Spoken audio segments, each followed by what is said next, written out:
Okay, today I'm gonna harvest my Black Afrikanis. So before I even do that, I want to explain why I don't think this is a dragon fruit anymore.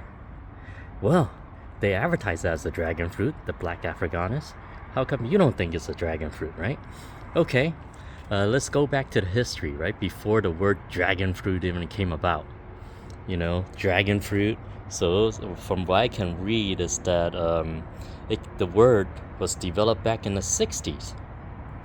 I don't know who invented the word or how it got into the dictionary, but prior to that, there's no such word in the dictionary, right? There's no dragon fruit, right? So someone had to invent the word and put it into the dictionary. So let's call this guy Father Dragon, right?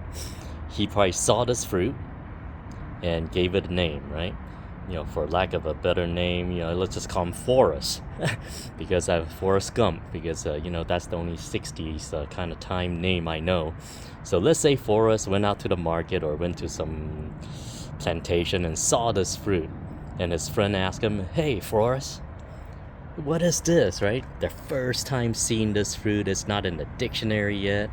He looked at it, he held it in his hand. He said, "Wow, this fruit kind of reminds me of dragon scales," right? All the little petals right here, right? Wow, those are, let's call it a dragon fruit. And there you go. That's how the name came about, dragon fruit, right? And of course, his friends go, "Hey, Forrest, check out this one. How about over here? Is this also a dragon fruit?" This is my purple haze. And he looked at it, and then he's gonna say, "Oh yeah, I see the scales on the side. Yeah, so that's the dragon fruit too. How about this one, huh? For us, right? Now, touch it. He's gonna touch it. Ah, ooh, wow, it's spiny. It hurts, right? Is that a dragon fruit too? Forrest is gonna say, "Oh no, that's not. It's too spiny, right? Because there is no scales on here, So the word dragon fruit was inspired by the scale on the fruit. So if Forrest was looking at this one, there is no scales on here. Only spines, right? So he would not have called this a dragon fruit. Because, what part of the dragon have something like this, right? Not the eyeball, not the tail, not the butt, nothing, right? So this would not have inspired him to call this fruit a dragon fruit. And that's my reasoning. So I am not going to call it a dragon fruit anymore. So the word dragon fruit is based on visual cues. If it doesn't have scales, it's not a dragon fruit. And, even though it could be a cross between a dragon fruit and a cactus, what have you, 50-50, mother's, dragon fruit, father is not. You can't. It's not by a science like that. It's just straight, pure visual, right? If it has scales, you could be 1% dragon fruit, doesn't matter. If you don't have scales, you don't have the traits of a dragon fruit.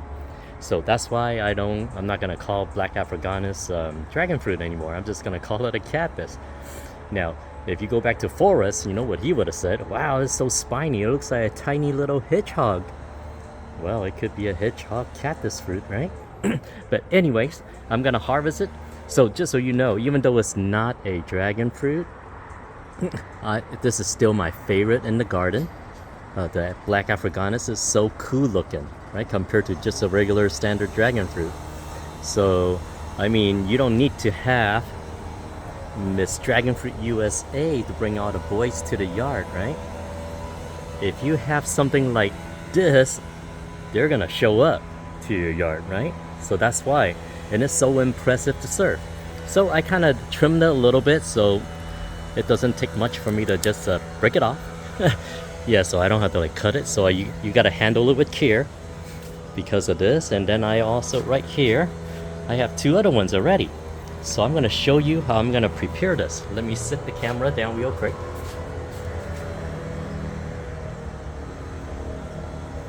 That looks like about right.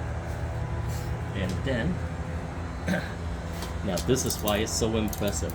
To serve this, imagine if you have a bunch of friends and you brought them over.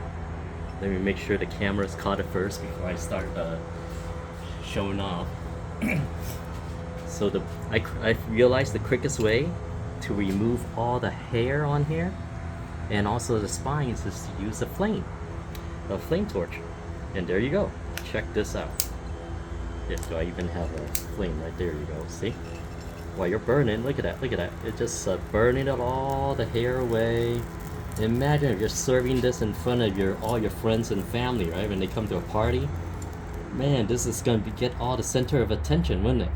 Way better than the dragon fruit. I mean, if you have this guy over here. Uh-oh, I ran out of oh, check that out, huh? Imagine if you were serving this at a restaurant, right? You impress the guests with this. You know, they say, oh yeah, oh wow, this is so cool, right? Look at that, look at that. Who wouldn't want to be served a fruit like this, right? With fire burning and everything. And just, oh yeah. See, I'm gonna show you how this all works. See, this is how you serve this fruit. You burn off all the spines so you don't get poked. And then you could put it in the refrigerator, or you could put it in the refrigerator first, I guess, and then take it out. When you're about to serve it to customers or clients or whoever you want to impress, you bring it out at that point, and then you cut into it. So it depends on how strong your hands are. You could burn it longer until you burn all the tiny little spines, until every little thing's disappeared. Or if you're okay with holding a little bit of it, you could just call it quits right now, right? But I'm gonna keep burning it just to impress you guys how cool it is to serve something like this. Now I won't be able to cut it open today because I just harvested it, so I want to put it in the refrigerator first so that, you know, it can have a little bit more of a concentration and flavor when I serve it. So this is just the way to impress your friends, right? Just like this. I think it's all done. Alright, I'm gonna, so there you go. Ta-da! No more spines. Well, hopefully you liked this video.